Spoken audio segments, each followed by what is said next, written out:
Hello my dear students, welcome to online learning from RPS. In today's video, we shall continue our chapter, Water.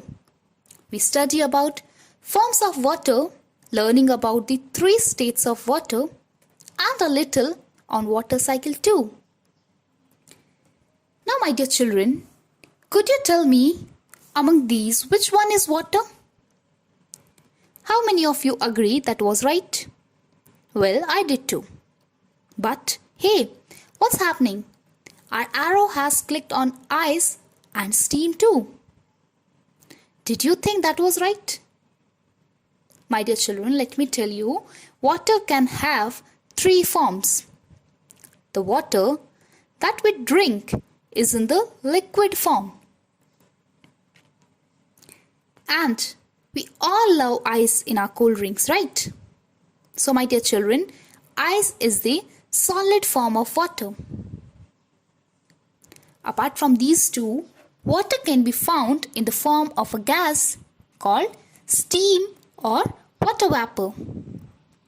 So we can say that water has 3 forms: solid, liquid and gas. Children, solid is ice, liquid water and steam or water vapor is a gas.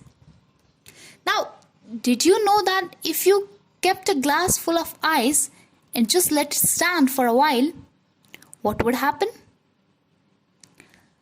Right kids, the ice will melt and become water again. Okay, now if you heat the water, it will evaporate in the form of steam. Okay, let's see all these things together. Ice can be turned to water with heating. Water can become a gas or steam with heating or evaporation. Now, if you cool the steam, it will condense and become water. And if you put your water in the fridge, it will become ice again.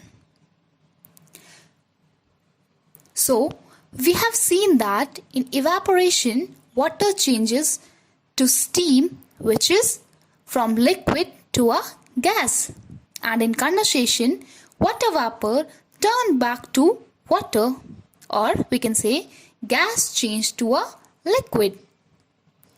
So my dear children, evaporation is liquid to gas and condensation is gas to liquid. Okay, now have you wondered how we get rain or how the rivers seem to always flow or how the ocean has so much water? My dear children, the sun shines on the rivers, the lakes and the seas. The heat of the sun begins to change some of the water into vapors. This is known as evaporation. Water evaporates all the time, and this water vapor begins to rise into the air and it slowly begins to form clouds. My dear children, when these clouds get cool, the water vapor begins to bring back to the water. Since the drops get too heavy for the cloud, it falls down like a rain. Okay, now all of us love rain, right? But have you thought what happens after the raindrops falls down?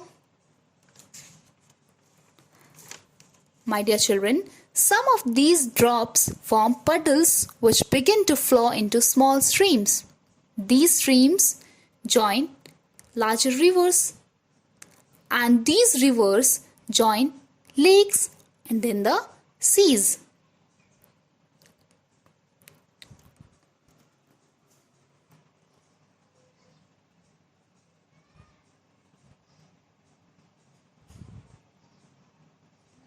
But my dear children, all of the water does not reach the river or the sea. Some water sinks into the ground and springs are formed. We can also reach this water by digging wells. So I hope you are understood with the concept. So what we have learnt in this video, that water evaporates to form clouds. These clouds condense as rain and fall back to the earth again. That's all about today's video. Thank you so much, children.